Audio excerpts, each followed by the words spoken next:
Baik, bismillahirrahmanirrahim. Assalamualaikum warahmatullahi wabarakatuh.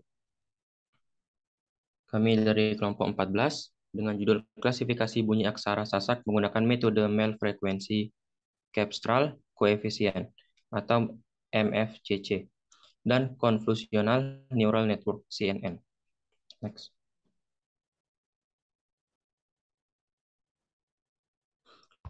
Terdiri dari 3 anggota kelompok. Yang pertama saya Ahmad Zaki Smith, yang kedua ada Muhammad Kodli Aldi Arfiadi, yang ketiga ada Muhammad Safei. Selanjutnya dataset akan dijelaskan oleh Muhammad Safei. Banyak dipersilakan. Oke, baik. Terima kasih kepada moderator. Selanjutnya saya akan menjelaskan terkait dataset yang kami gunakan. Di sini dataset yang kami gunakan dalam penelitian ini adalah file rekaman suara yang terdiri dari 18 aksara Sasak, yakni Hana Caraka, Data Sawala, Baganga, Pajayanya. Nah, dataset ini perekaman suaranya dilakukan oleh orang yang masing-masing merekam 3 hingga 4 aksara yang berbeda. Setiap aksara yang direkam selama 1 detik sebanyak 50 kali perulangan. Nah, sehingga terdapat total 900 file suara yang berbentuk atau memiliki format WAV. Untuk formatnya ini sendiri dipilih karena rekaman yang dihasilkan merupakan rekaman yang murni tanpa melalui proses kompresi, sehingga hasil yang didapat akan relatif berukuran besar. Untuk linknya dapat dilihat di sini. Oke, next.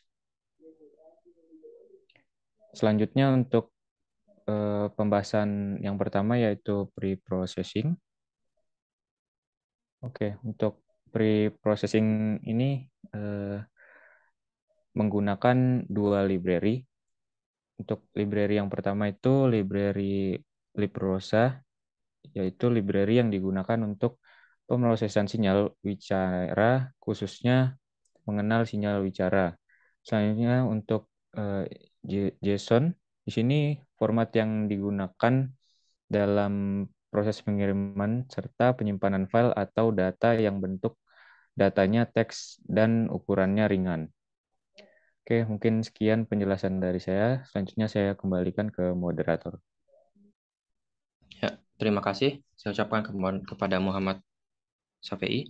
Selanjutnya pembahasan nomor 2 yakni training yang akan dijelaskan oleh saya. Yang pertama ada sklearn yang bertujuan untuk membantu pada saat training data dan juga membantu klasifikasi sesuai apa yang akan kita lakukan dengan metode CNN ini. Selanjutnya data testing dan data training masing-masing 20 dan 80%. Selanjutnya ada epoch yang kita dapatkan di angka 50, karena di angka ini kita sudah mendapatkan akurasi yang cukup tinggi. Selanjutnya learning rate, yakni 0,0001. Untuk mengukur sebaik apa kinerja kita yang telah kita lakukan sejauh ini. Ya, next. Yang ketiga itu evaluating.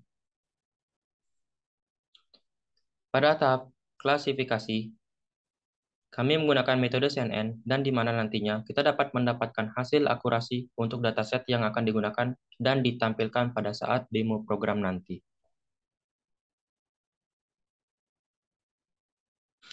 Ya, pembahasan nomor 4 yakni demo program yang akan dijelaskan oleh Muhammad Kodli. Padanya dipersilakan. Baik, terima kasih. Di sini saya akan melakukan demo program. Di sini kami menggunakan Google Colab untuk melakukan pengerjaannya. Yang pertama-tama di sini kita harus menginputkan file dataset.json-nya terlebih dahulu agar dapat dibaca oleh programnya nanti.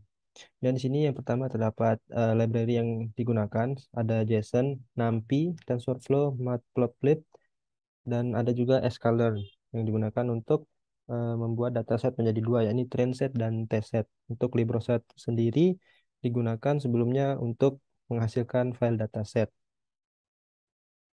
Sebelumnya program ini sudah kami jalankan agar menghemat waktu. Kemudian di sini ada fungsi untuk meload dataset yang berbentuk JSON, ini datapad, kemudian mengarah ke file dataset yang ada. Kemudian sini di set epochnya 50, batch size 5, patience 5, dan learning rate 0,0001, sebagaimana yang telah dijelaskan sebelumnya. Dan sini akan dilakukan load training dataset dari file JSON tersebut, dan akan di return X sebagai input dan Y sebagai targetnya. Dan di sini akan dilakukan persiapan dataset, yakni dataset latih, dataset validasi, dan dataset test. Di sini digunakan beberapa parameter seperti data path, test size, validation, dan akan mereturn X-train, Y-train, X-validation, Y-validation, X-test, dan Y-test. Di sini dilakukan load dataset, kemudian membuat dataset latih, validasi, dan test split, dan menambah akses ke ND array.